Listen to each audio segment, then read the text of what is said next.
বিরতির পর স্বাগত। ত্রিপুরা মজদুর সংঘের উদ্যোগে আজ ব্লাড ডোনেশন ক্যাম্পের আয়োজন করা হয়েছে।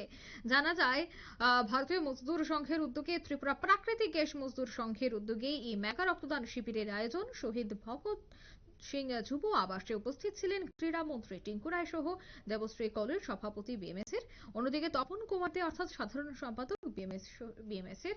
এছাড়া আরো অন্যান্যরা উপস্থিত ছিলেন এই অনুষ্ঠানে। রাজ্যব্যাপী উৎসবের মরশুমে রক্তদান শিবিরের আয়োজন করা হচ্ছে প্রায় প্রত্যেকটি সংস্থা, ক্লাব এবং সংঘের উদ্যোগে। ঠিক তেমনি আজ দেখা গেছে ত্রিপুরা প্রাকৃতিক গ্যাস মজদুর সংঘের উদ্যোগেও এই মেগা রক্তদান শিবিরের আয়োজন করা হয়।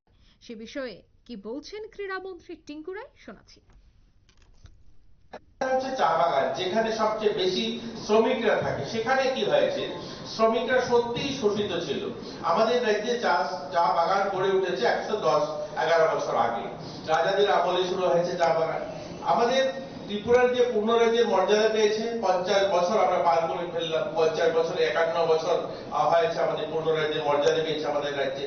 স্বাধীন হয়েছে দেশ, 77 বছর পার করেছি আমরা, স্বাধীনতা হয়েছে আমাদের দেশে। অথচ আমাদের চা শ্রমিক যারা ছিল, এই চা শ্রমিকের জমির অধিকার ছিল না। ওই চা বাগানে যে শ্রমিকরা বসবাস করে তাদের ভূমির অধিকার ছিল না। অথচ আমাদের এই রাজ্যে আমরা দেখেছি একটা সরকার ছিল যারা আন্দোলন করতো, তাদের কার্যকর্তারা বলতো যে অন্ন, বস্ত্র, শিক্ষা, স্বাস্থ্য মানুষের মৌলিক অধিকার, এর জন্য লড়াই করতে হবে। সত্যি তো, অন্ন, বস্ত্র, শিক্ষা, স্বাস্থ্য প্রত্যেকটা মানুষের গণতান্ত্রিক অধিকার।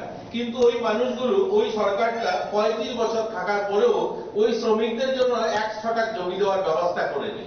এত কি হয়েছে, ওই সমস্ত শ্রমিক পরিবার সেখানে তাদের ছেলেমেয়েরা পড়াশোনা করতে পারেনি। কারণ পড়াশোনা করলে তারা বাইরে যদি কাজে যায় তাকে বাগান খালি করতে হবে। তাদেরকে ভূমি দেওয়া হয়নি, বাড়ির অধিকার দেওয়া হয়নি, জমির অধিকার দেওয়া হয়নি, জল দেওয়া হয়নি, শৌচালয় দেওয়া হয়নি, স্কুলের ব্যবস্থা করা হয়নি। শুধুমাত্র আন্দোলন নাম, মাঠ ভর্তি করে ভাষণ শোনানো হয়েছে।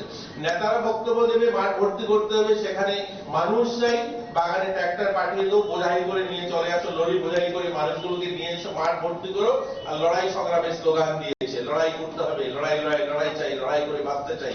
অথচ ওই গরিব মানুষগুলো যারা শত বছর ধরে ওই বাগানে বসবাস করে, তাদের একটা ঘরের ব্যবস্থা করা হয়নি। ধীরে ধীরে কি হয়েছে, ওই সমস্ত চা শ্রমিক যারা রয়েছে তারা শহরমুখী হয়েছে, বাগান ছেড়ে বাগানে কাজ করেছে। আমরা দেখেছি 2018 সালে সেখানে 105 টাকা মজুরি ছিল। শহরের মানুষের সকালবেলা চায়ের খরচা, অর্থাৎ একটা বাড়িতে, সাধারণ আমাদের রাজ্যে অনেক বাড়ি রয়েছে যে বাড়িতে চা, বিস্কিট, আনুষঙ্গিক সকালবেলা টিফিনের 100 টাকার খরচা হয়। অথচ 105 টাকা ওই চা শ্রমিক পরিবারকে মজুরি দেওয়া হতো, ওই শ্রমিকদেরকে মজুরি দেওয়া হতো না, ঘর না কোনো ব্যবস্থা। ঔষধের নামে শুধুমাত্র একটা প্যারাসিটামল, 2টা প্যারাসিটামল, মেট্রোডাইজার ট্যাবলেট এগুলো দেওয়া হতো। রেশনের নামে যেখানে 2 কিলো চাল, 1 কিলো আটা, ওই অল্প কিছু সামগ্রী দেওয়া হতো, বা তারা সেভাবে শোষিত ছিল। এগুলো নিয়ে কেউ কথা বলেনি। কিন্তু 2018 সালের পর আমরা দেখলাম আমাদের রাজ্যে 8.5। আপনারা শুনলেন মন্ত্রী টিঙ্কু রায়ের বক্তব্য যে শ্রমিকদের আন্দোলন কিভাবে শুরু হয়েছে এবং তারা কি থেকে বঞ্চিত ছিল, এখন সব ধরনের শ্রমিকদের সুযোগ সুবিধা করে দেওয়া হচ্ছে। এই সমস্ত বিষয় নিয়ে কিন্তু আজ আলোচনা করেন মন্ত্রী টিঙ্কু রায়। মেগা রক্তদান শিবিরে যেন আগামী দিনেও এ ধরনের সংগঠন এবং সংঘ এগিয়ে আসে, তারও আহ্বান জানিয়েছেন মন্ত্রী। নিয়ে নিচ্ছে ছোট্ট একটি বিজ্ঞাপন বিরতি, সঙ্গে থাকুন।